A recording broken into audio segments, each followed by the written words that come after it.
Qué gozo verles en la mañana de hoy. Se ven muy resplandecientes. Qué rico verles. Ha sido un gran privilegio que me ha dado el pastor de poder compartir la palabra del día de hoy. Crecí y nací en esta iglesia. Cuando digo crecí es espiritualmente, ¿no? Yo soy de Bogotá, no se me nota, ¿cierto? Y bueno, viví cosas muy especiales acá, conocí gente muy linda, quizás no recuerde a muchos, pero varios sí, a Dionisio, Keivi, viví en la casa de Dionisio un tiempo, me dejaba sin comida, no, mentiras. El pastor Maturana también, que recordaba ayer en el chat que muchas veces que pasé de la universidad, yo hice mi carrera acá en Cartagena, estudié en Antonio Nariño y el pastor vivía por ahí y había días en que tenía que entrar de noche a trabajar, entonces salía de la universidad directa a la oficina, me recogían ahí. Y había días en que no me alcanzaba el tiempo y no me alcanzaba el tiempo y no podía cenar. Y pasaba, hola pastor, mijo, ¿ya comió algo? No, sí, pastor. Venga, se come algo. Y yo, uy, Dios mío, gracias. Dios cuida de sus hijos, amén. Bueno.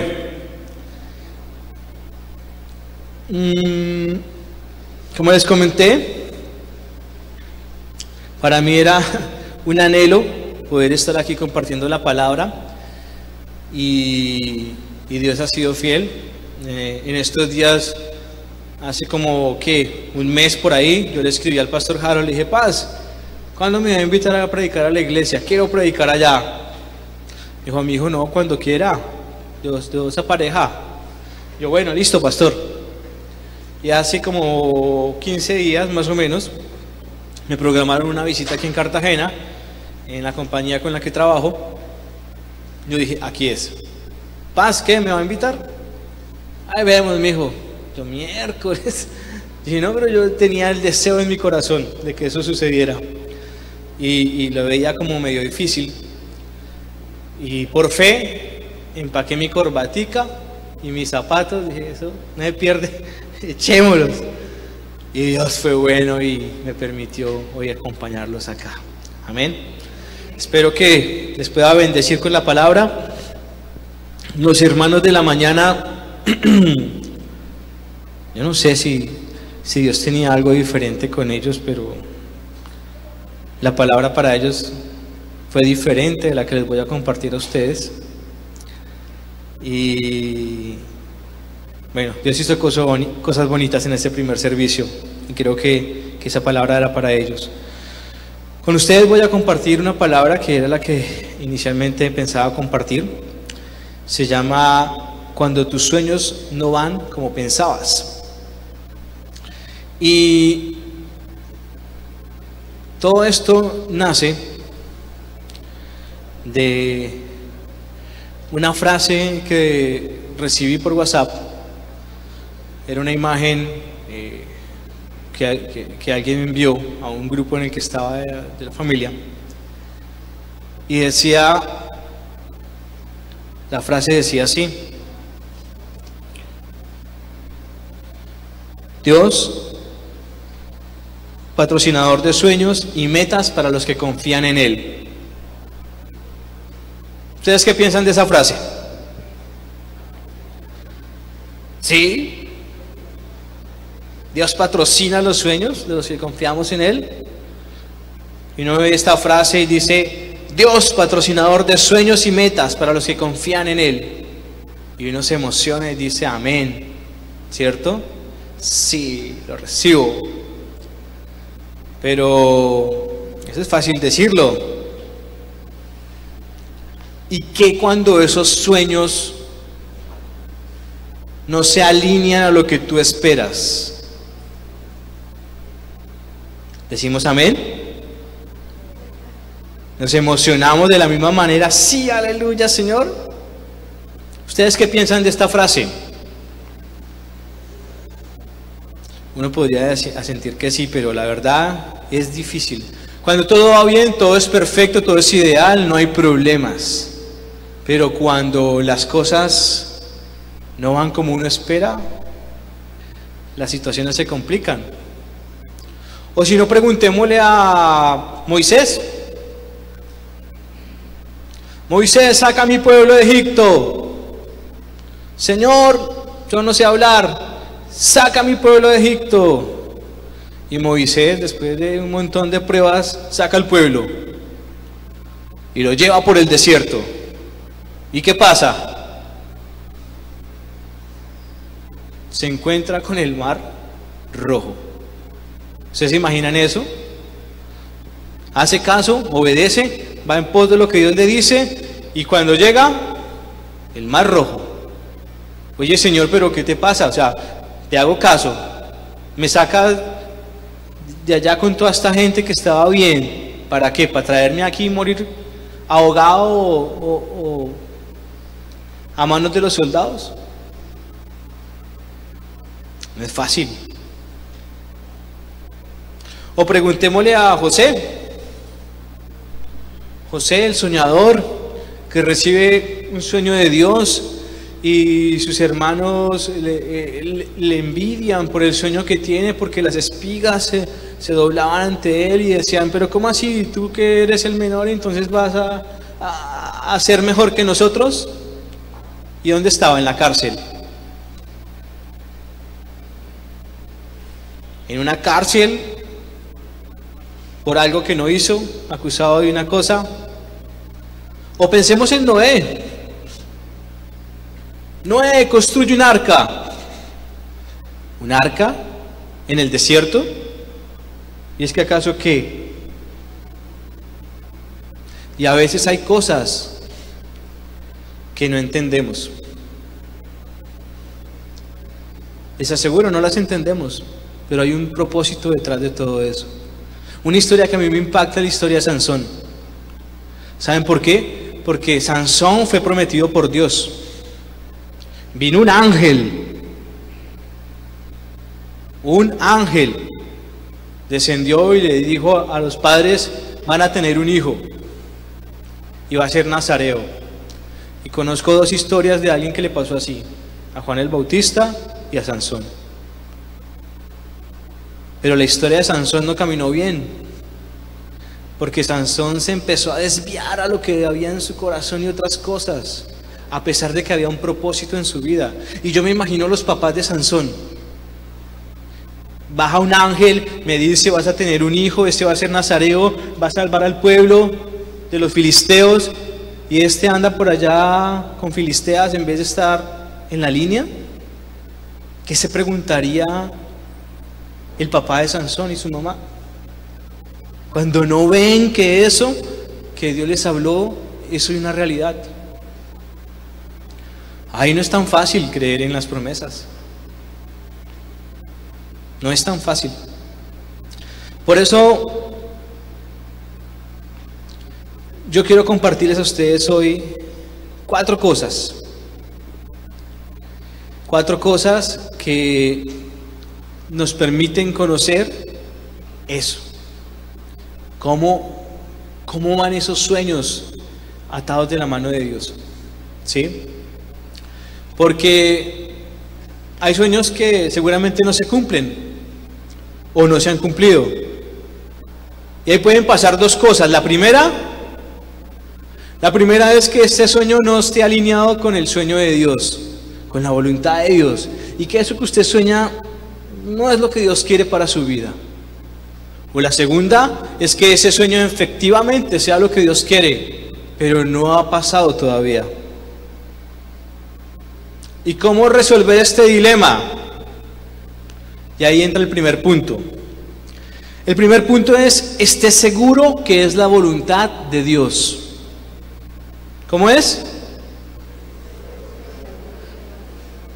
Los del segundo ya desayunaron. No. ¿Cómo es? Amén. Esté seguro que es la voluntad de Dios. Quiero que me acompañen a un pasaje que está en el libro de los Hechos, capítulo 15.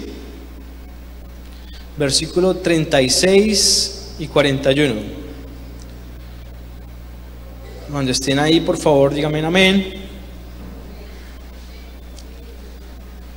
¿Alguien más? ¿Ya llegó? Bueno, dice así la palabra de Dios. Después de algunos días, Pablo dijo a Bernabé: volvamos a visitar a los hermanos en todas las ciudades que hemos anunciado la palabra del Señor, para ver cómo están. ¿Esto es bueno? Sí. Pablo, después de haber hecho evangelización y fundación de iglesias, dijo: oiga, sería bueno volver a visitar a los hermanos y mirar cómo están, ¿cierto? Es una buena iniciativa. Capítulo de Hechos 16, 5. Así que las iglesias eran confirmadas en la fe y aumentaban en número cada día. Y atravesando Frigia y la provincia de Galacia, les fue prohibido por el Espíritu Santo hablar la palabra en Asia. Y cuando llegaron a Misia, intentaron ir a Bitinia, pero el Espíritu Santo no se lo permitió. Y pasando junto a Misia pasaron junto a Misia y descendieron a Troas.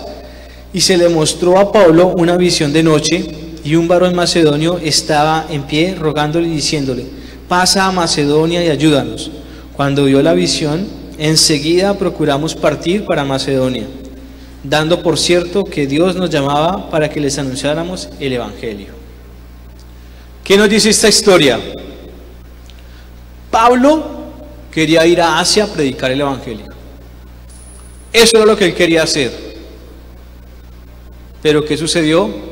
Que el Espíritu Santo se le metió por delante y no los dejó ir allá, porque el propósito de Dios estaba en otro lugar, muy diferente, muy diferente.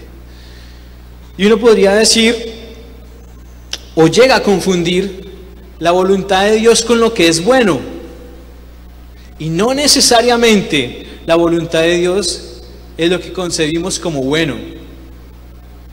¿Me hago entender, iglesia? Por eso debemos discernir la voluntad de Dios.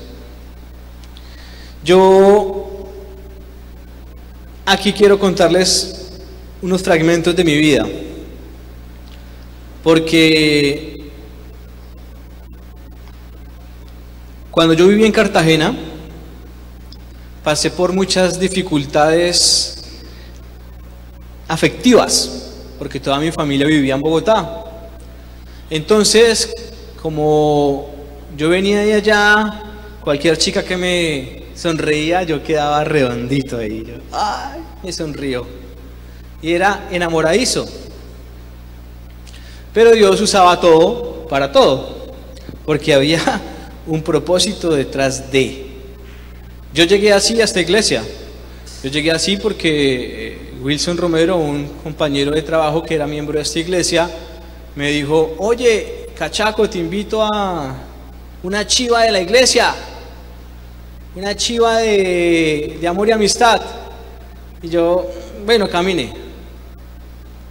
Y en esa chiva había una niña que me gustó. Yo, oiga, yo voy a volver a esa iglesia. Ahí el man no me tuvo que volver a rogar, no tuvo que nada. Yo, oiga, viejo, vamos en 8 días, ¿no? Pilas, pilas. Y Dios me trajo así, a este lugar. Él tiene sus maneras de obrar. Y si bien llegué yo detrás de el amor, digámoslo así, la traga que tenía después, esta chica se convirtió en una muy buena amiga mía. Dios tenía un propósito detrás de todo esto. Y empecé a ver que había un propósito de Dios en medio de mi vida. Lo había. Y esto me enseñó a buscar la voluntad de Dios, a tener esa seguridad. Durante el tiempo que viví en Cartagena, muchas veces yo estuve tentado a irme para mi ciudad, para Bogotá, y esperaba con ansias eso. Y en alguna oportunidad un amigo me ofreció un trabajo. Dijo, Jonathan, si te vas para Bogotá, mira, este trabajo es tuyo. Yo, ¿en serio? Sí. Yo, Dios mío, pero esto sí será la voluntad de Dios. ¿Esto sí estará bien? Yo ya servía en la iglesia, cantaba en la alabanza, bueno, hacía cosas. Y le pedí a Dios que me ayudara a tomar una decisión acá. Porque quería buscar, ¿qué? La voluntad de Dios. Estar seguro que esa era la voluntad de Dios. Y vine y le dije, Pastora Hilda, mire que me está pasando esto. ¿Qué hago? Mi hijo, no quise la palabra. Yo, ¿qué, pastora? Pues haga como Moisés, dígale al Señor que si Él no va con usted, pues usted no va. Y yo, ¿y eso qué quiere decir? ¿Dónde está el pastor Luis? No, no está. Pastor Isaías, me pasa esto. Ora, mi hijo, ora. No, yo no sabía qué hacer. Pero saben, había un anhelo en mi corazón y era hacer la voluntad de Dios. Ese era el anhelo de mi corazón. Y yo oré, efectivamente, y esa misma noche tuve un sueño en el cual me encontraba con 2 maletas en la mano, ahí, listico, y el Señor me dijo, no es el tiempo. Yo, ¿qué? No, no es el tiempo. Y al otro día le dije a mi amigo, mira, lo siento mucho, muchas gracias por el ofrecimiento, pero no me voy. El Señor me dijo que no y ya. Y no me fui. A los 5 meses me enteré que ese cargo que me habían ofrecido lo habían desaparecido y no le pagaron lo que le iban a pagar y bueno, un montón de cosas más. Porque cuando tú buscas la voluntad de Dios, Dios te cuida. Amén. Dios te cuida.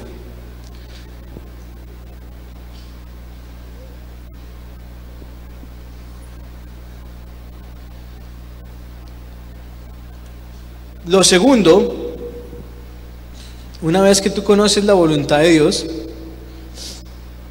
es retenga la promesa, tome la palabra. Y en la Biblia yo he encontrado varios pasajes de oraciones fervientes, pero hay una que me llama la atención y es la historia de Ana. ¿La conocen? ¿Sí? Ana, la mamá de Samuel.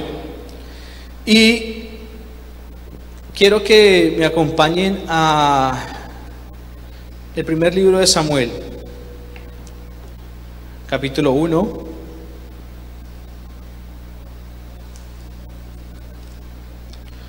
Y versículos 9.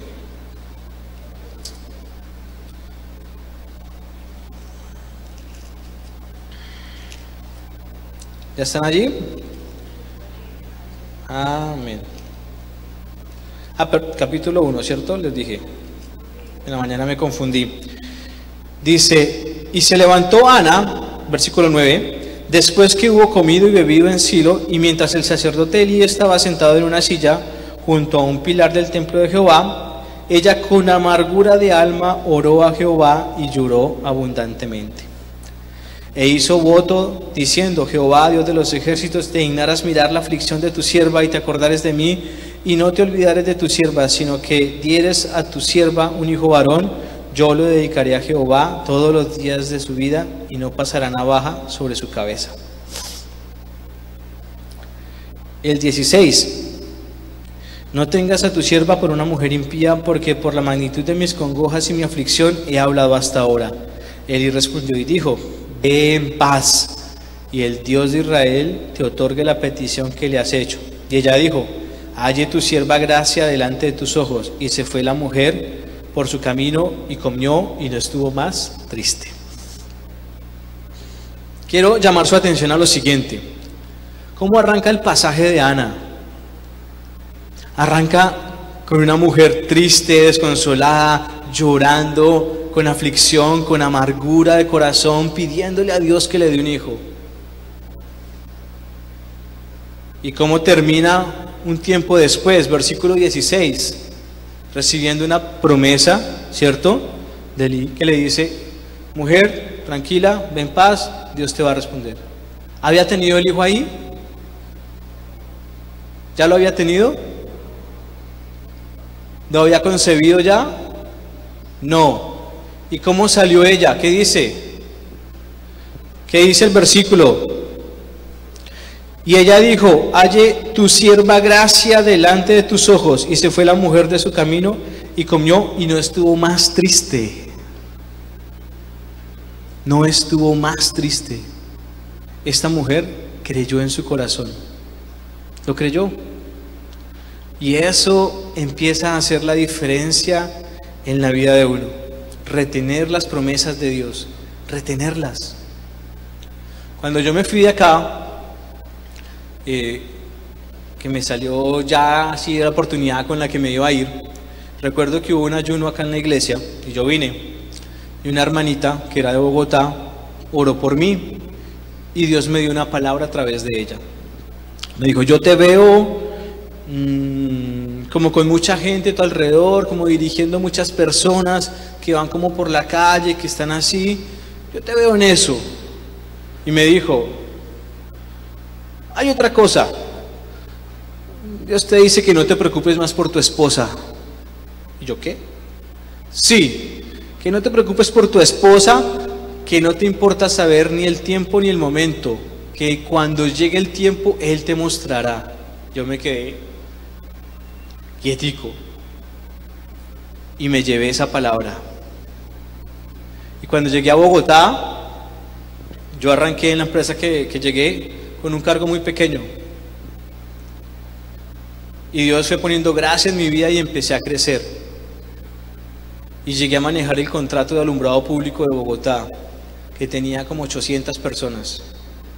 Y Dios trajo a mi memoria esa palabra. Claro, estas eran las cuadrillas, esto era lo que me decía el Señor.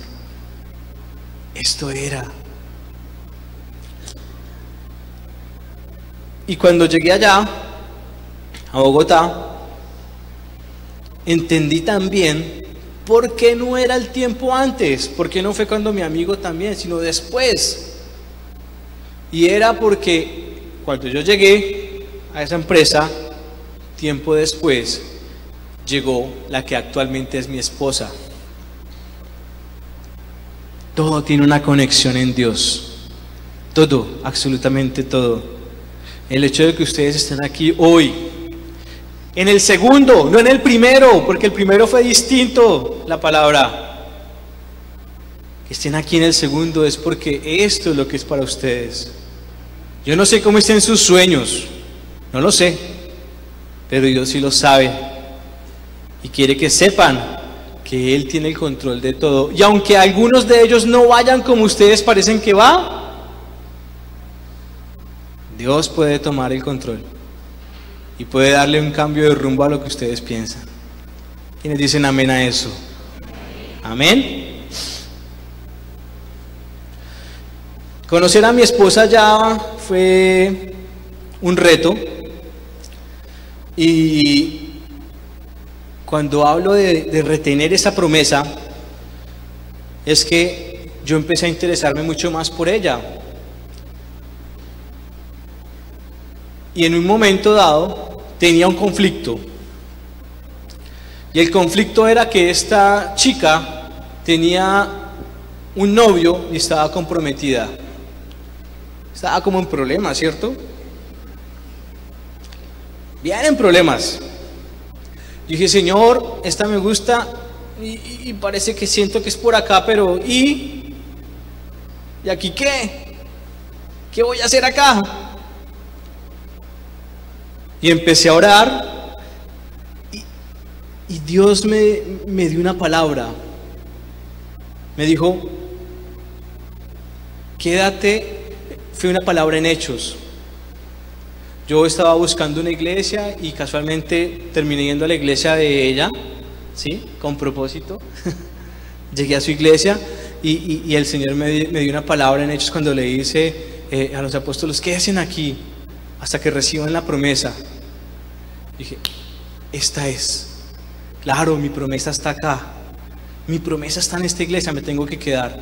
Y me aferré a esa palabra. Y yo empecé a orar. y el exnovio iba con ella y yo la veía y yo, uy, se me derrumbaba todo y quería irme y yo dije, no, ya no aguanto más, Señor, yo me voy de acá, yo ya no puedo con esto. Fue duro y Dios me traía la palabra: quédate en este lugar hasta que reciba la promesa de la cual te he hablado. ¿Cuál me había hablado? La que me dijo en Cartagena: yo te voy a mostrar el momento en que debes conocerla. Y yo no aguantaba. Mire, llegó un momento en que literalmente yo le dije: Dios, reconozco mi imposibilidad como ser humano para hacer algo en esta situación. Si tú no lo haces, yo ya no puedo más. Y todo empezó a cambiar. Claro, hubo un ayunito de 40 días ahí de por medio que ya no se me nota. Sí, ya eso se fue a ratico. Ayuné 40 días. Dije: Señor, yo quiero una respuesta. Y empecé a ayunar. Y llegó el día 40. Todavía estaba con el man. Y al final del día terminó con ella. En el día 40 terminó ella con él. Yo dije: yes, aquí es. Y me empoderé de esa promesa de Dios. Me aferré a ella. Dije: sigo luchando. ¿Por qué? Porque lo primero, había entendido que la voluntad de Dios estaba por ahí y retuve mi promesa. Tercer punto. Hasta aquí vamos dos. El primero, ¿cuál es? Esté seguro que es la voluntad de Dios, que no es un capricho suyo. Lo segundo, retenga la promesa, tome su palabra. Tercero, espere en Dios, porque Dios trabaja cuando usted no ve. No sé si me hago entender. Dios trabaja cuando usted no ve.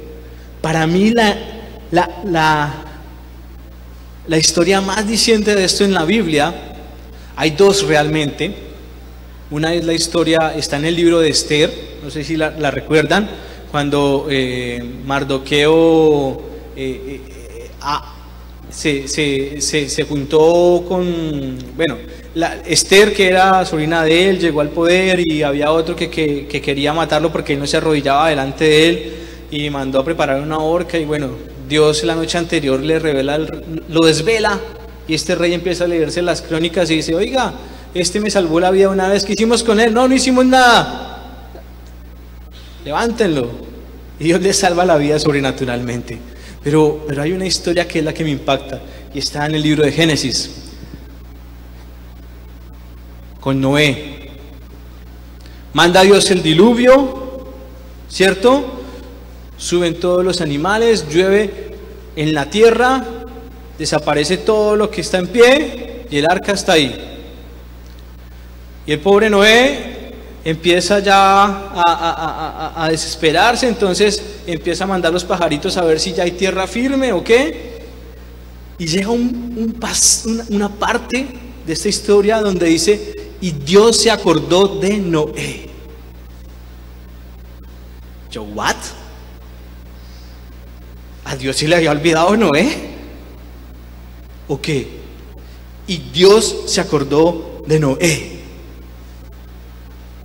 Coma, e hizo soplar un viento recio sobre la tierra y las aguas comenzaron a bajar. Y adivinen qué, Noé no sabía. Y Dios me mostró a través de este pasaje, en un episodio de mi vida, que Él obra sin que yo lo esté viendo. Y como pasó con Noé, Noé no vio cuando Dios sopló. Y él estaba angustiado y Dios ya estaba obrando. No sé, pero hoy siento que Dios está obrando en sus vidas y en sus sueños sin que ustedes se den cuenta. Amén. Y cuando se den cuenta, Dios les va a decir: abajo Noé con sus animalitos. Listo, ya está lo que querías. ¿Cómo? ¿Cuándo? Dios ya había estado actuando. Aunque ustedes no lo vean, Dios está en medio y tiene el control de todas las cosas. de todas las cosas, por difícil, por más panorama negro que tengan al frente. A mí me pasó algo con mi esposa, y es que después de tanta insistencia nos ennoviamos y todo este cuento, y pues cuando toda mujer ya está de novia, ya tiene más de 2 años, ¿qué empieza a pasar? Mijo, ¿el anillo para cuándo? ¿Para cuándo el anillo? Y yo, sí, claro, sí. Y empieza uno a sudar. Y claro, y empezó a presionar. Oye, mira. Y yo, no es que no quisiera, lo que pasa es que tengo mi estilo y quería que fuera espectacular. Entonces empecé a ahorrar para regalarle un anillo, ¿sí? Su sueño era tener un anillo de diamantes, ¿sí? Entonces me alcanzó para uno, pero pude hacerle el sueño realidad. Y empecé a ahorrar y ahorrar y ahorrar para darle su sorpresa. Y llegó un 31 de diciembre y nosotros teníamos el servicio a medianoche en la iglesia y ahí hacíamos la Santa Cena y demás. Y yo, previamente, con complicidad del pastor, hablé, le dije: Paz, ayúdeme, quiero pedirle matrimonio en la noche. ¿Sí? Aquí delante de la iglesia. Ay, mi hijo bonito, sí, hágale tranquilo. Horas antes de todo el 31-12 de la noche, como a las 8 de la noche, ya estaba en mi casa y empezó. Bueno, ¿y el anillo qué?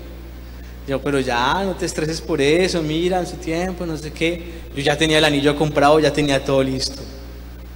Y ella salió enojadísima conmigo ese día, peleó conmigo, no, y se fue para la iglesia, y yo enojada, y después me contó, ¿no? Me dijo: yo le dije a Dios ese día, si yo puse de señal 31 de diciembre, si eso no pasa, yo termino con este tipo y ya, no más. No más. Y claro, se fue. Y cuando llegaron las 12, yo la dejé realmente que se fuera, no, era una sorpresa y no la quería arruinar.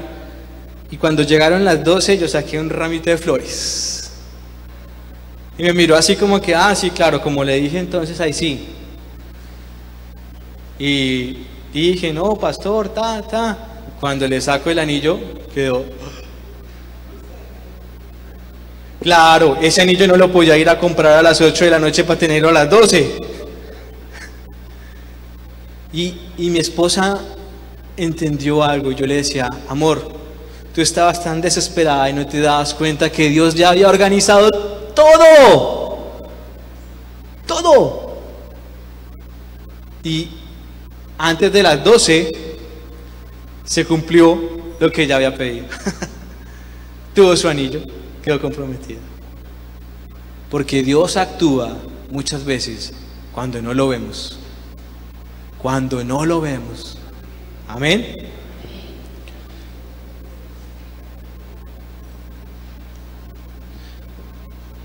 Cuarto punto: no mire las circunstancias. Nos es muy difícil a nosotros, los seres humanos, movernos por fe muchas veces, porque nosotros siempre esperamos ver y actuar. Pero la lógica de Dios es diferente. Él nos pide creer para ver. Y a Él le gusta orar así. Es soberano. ¿Quién le va a decir que no? No mire las circunstancias. Si es tan difícil no mirar las circunstancias para creer en algo que Dios puede hacer por nosotros. Y aquí les quiero compartir otra cosa. Después de que me casé con mi esposa, empezamos con el deseo de tener un hijo. Y durante un año seguido, después de que nos casamos y demás, nosotros no planificamos, pero no quedábamos embarazados. Mi esposa se hizo una operación antes de casarnos porque tenía algo que se llama endometriosis, creo que es. endometriosis. Le hicieron una operación, le rasparon allá por dentro y ya. Cuando nos casamos, tuvieron que hacerle otra operación porque le había vuelto a salir esos quistes y tuvieron que hacerle nuevamente otra operación. Y no veíamos resultado, mi esposa es una mujer que le encantan los niños, ¿sí? Siempre ha tenido una inclinación fuerte por los niños. Yo decía, bueno, si tengo un hijo, pues bien, chévere, pero también venía como ahí con un estigma del pasado, porque de joven yo había tenido varicocele y decían que cuando uno tenía eso, pues no podía tener hijos. Entonces también yo estaba como que preocupado. Y empezamos en todo este proceso, fuimos a los expertos de fertilidad, ¿sí? De Profamilia, y nos mandaron unos exámenes, y en los exámenes nos dijeron, mire, usted señora, la cantidad de óvulos que produce no son lo suficientes. El límite inferior donde debería poder estar para concebir es del 20% y usted está en el 2%. Usted, caballero, por el contrario, está mejor. Del 50% de sus espermatozoides están muertos. Del otro 50%, el 30% están vivos pero no se mueven. O sea que no van a colonizar. Y del otro 20%, el 15% está deforme. Total, que me dijo que apenas un 1% de mis espermas eran factibles, que pudieran fecundar. Dijo, ustedes son lo que en fertilidad llamamos, Dios los cría y ellos se juntan, los dos están fregados. Como que a uno después de eso. Era duro. Y hoy me río, les aseguro. Pero ese momento fue duro, duro, duro. Y mi esposa, para ella fue terrible. Porque al final seguimos con el proceso. Era un proceso que costaba casi 30 millones de pesos y no te garantizaban que saliera exitoso. No lo había. Y empezamos a orar. Y cuando empezó toda esta dificultad, yo tuve un sueño. Y en ese sueño había un niño. Y yo lo vi. Y Dios me dijo en el sueño, no te olvides del sueño de Ezequiel, me dijo. Yo, mi amor, mira que soñé esto, ¿qué tal? No sé qué. Me dijo, bueno, si tenemos un niño, le ponemos Ezequiel. Y pasó así, como de la nada. Y todo se empezó a poner más difícil. Al punto que a mi esposa le dijeron, mire señora, lo que podríamos hacer es sacarle un óvulo a una mujer que se parezca mucho a usted. Lo fecundamos con un esperma de su esposo y se lo implantamos. ¿Ustedes saben lo que es eso para una mujer? Esa mujer estaba destrozada. Y yo no hacía sino creer en Dios. Y me aferré a todo esto que les dije a ustedes. Dios me dio una promesa, me dio un sueño. Yo me aferro a esa palabra. Yo voy a esperar. Yo voy a confiar. No voy a mirar las circunstancias. Porque científicamente era imposible que nosotros tuviéramos un bebé. Imposible. Pero yo dije, Dios me regaló un sueño y me dijo, no te olvides del sueño de Ezequiel. No te olvides. Y permanecí firme creyéndole a Dios. Cuando pasó eso, dejamos pasar 2 meses. ¿Y saben qué pasó? Mi esposa quedó embarazada. Gloria a Dios. Y pasó el día de mi cumpleaños, porque lo supimos. Y fue tan bonito, iglesia, ver cómo Dios obró en algo diferente cuando la ciencia decía no se puede. Cuando el sueño de nosotros de tener un hijo no iba por buen camino, Dios estaba haciendo otras cosas para recomponer lo que a la vista de nosotros no se podía. Y sucedió ya cuando estaba embarazada que llega la pregunta, ¿niño o niña? Mi esposa es la cuarta de 5 mujeres. De las 5 mujeres que tuvo mi suegra, tiene 5 nietas. Adivinen qué era la probabilidad. Una niña. Todas eran niñas. Todas. Y ella soñaba con una niña. Yo le dije, va a ser un hombre. Ay, ¿tú cómo sabes si todas son mujeres? Y la mamá, no, eso es una niñita. Va a ser un hombre. Ay, pero Dios nos dio un sueño, nos dijo que no me olvidará del sueño de Ezequiel, es un niño. Bueno, esperemos a ver.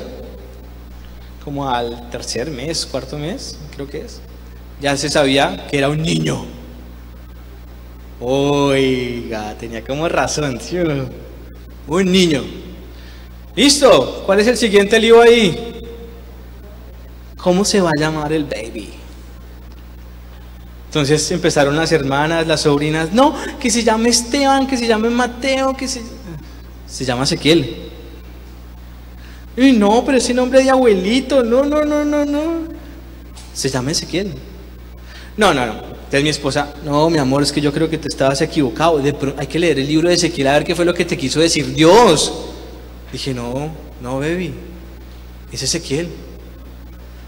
No, yo no sé, pensémoslo.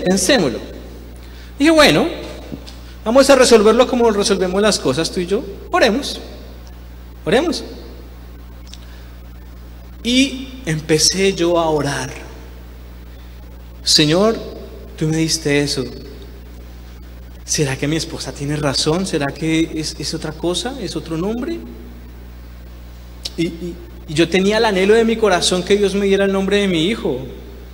¿Ustedes saben lo que significa eso? O sea, el nombre en una persona tiene impacto en la vida de la persona. Y yo quería que Dios me diera el nombre de mi hijo. Y empecé a orar, a buscar la dirección de Dios frente a eso. ¿Y dónde está César? ¿No está por ahí? César. No está, bueno. Y empecé a buscar la dirección de Dios para eso. Y una mañana, muy de mañana, orando, Dios me llevó a un pasaje. El pasaje de Lucas, que quiero que me acompañen, donde menciona la historia del otro nazareo que les hablé. ¿Cómo se llama? Juan el Bautista. Oiga, con una mano es más difícil buscar.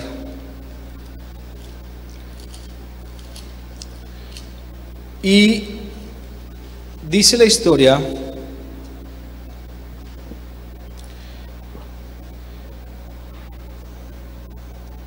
que hubo en los días de Herodes, rey de Judea, versículo 5, un sacerdote llamado Zacarías, de la clase de Abías.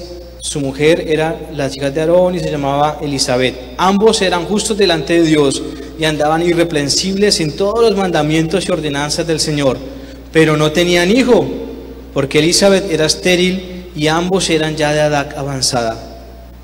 Aconteció que ejerciendo Zacarías al sacerdocio delante de Dios, según el ordenamiento de su clase, conforme a la costumbre del sacerdocio, le tocó en suerte ofrecer el incienso entrando en el santuario del Señor.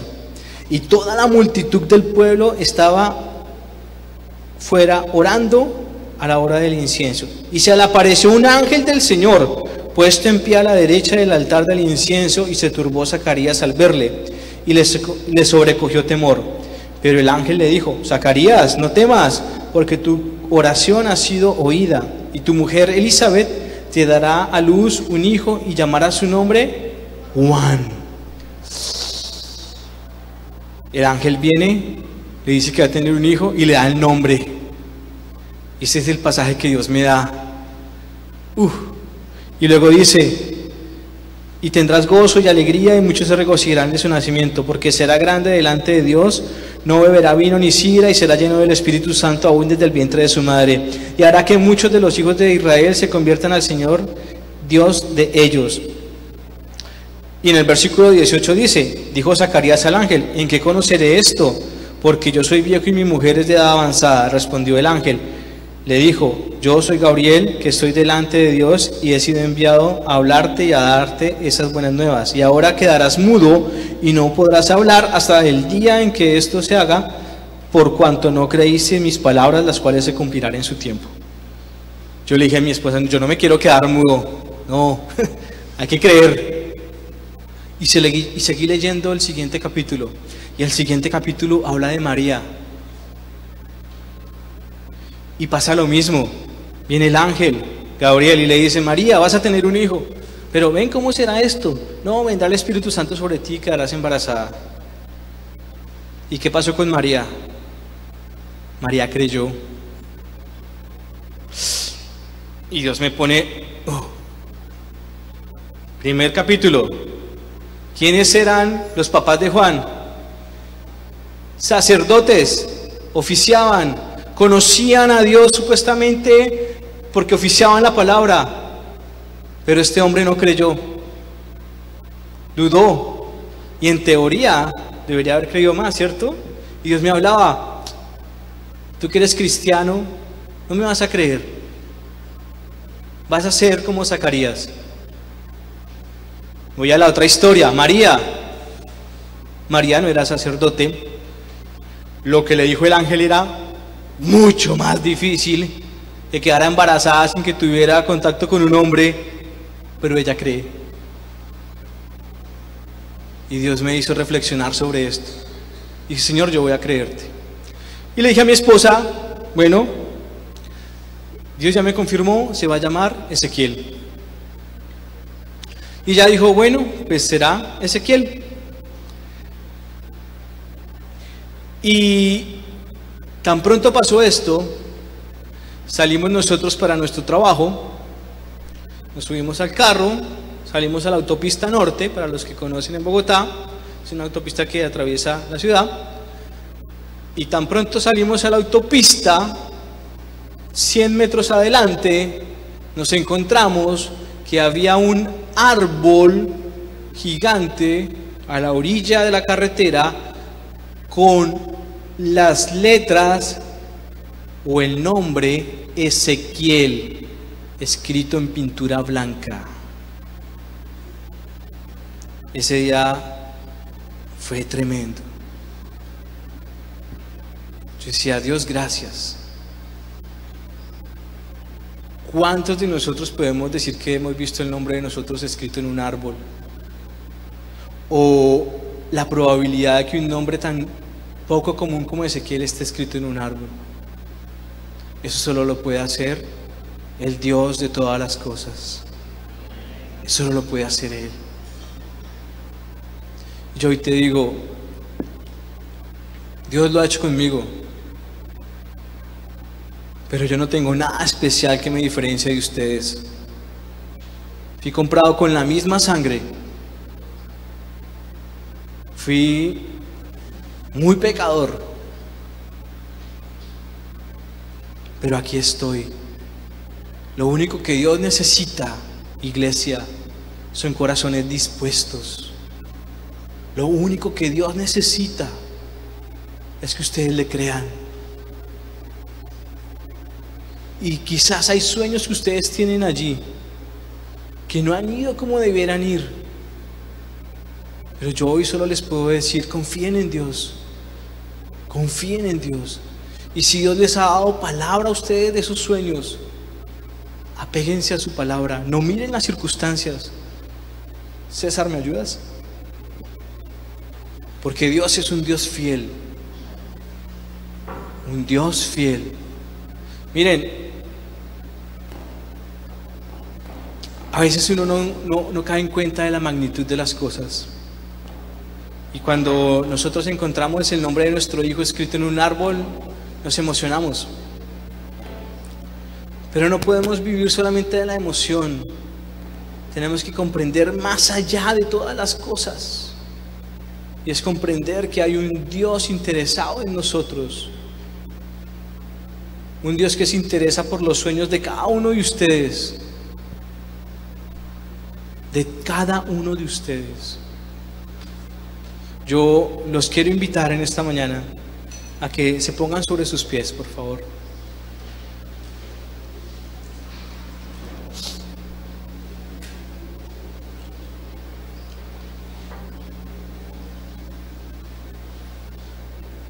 No sé hasta aquí que haya podido hablarte Dios a tu vida.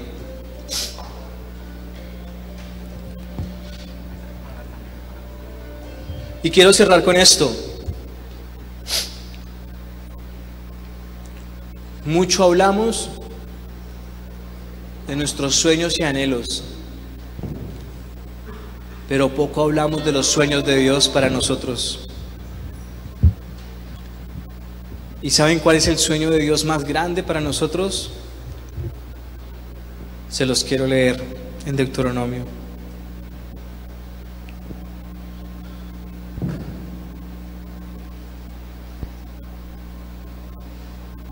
Deuteronomio 30, para los que están siguiéndome en la lectura.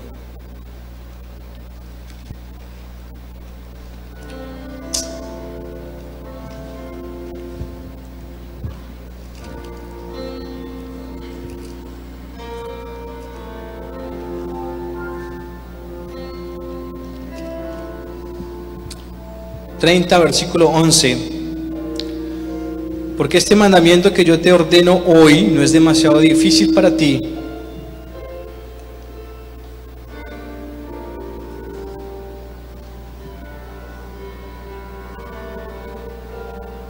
Ni está lejos. No está en el cielo para que digas: ¿quién subirá por nosotros al cielo y nos lo traerá y nos lo hará oír para que lo cumplamos? Ni está al otro lado del mar para que digas: ¿quién pasará por nosotros el mar para que lo traiga y nos lo haga oír, a fin de que lo cumplamos? Porque muy cerca de ti está la palabra, en tu boca y en tu corazón, para que la cumplas. Mira, yo he puesto delante de ti hoy la vida y el bien, la muerte y el mal, porque yo te mando hoy que ames a Jehová tu Dios, y que andes en sus caminos, y guardes sus mandamientos, sus estatutos y sus decretos, para que vivas y seas multiplicado, y Jehová tu Dios te bendiga en la tierra en la cual entras para tomar posesión de ella. El sueño de Dios eres tú. Tú eres el sueño de Dios. Yo quiero que tú lo entiendas. Quiero que abras tus oídos y que entiendas que el sueño de Dios eres tú. Que Él se entregó en una cruz por ti y por mí. Y que nuestros sueños en esta tierra son pasajeros, pero su sueño es eterno. Es un sueño de vida eterna, iglesia.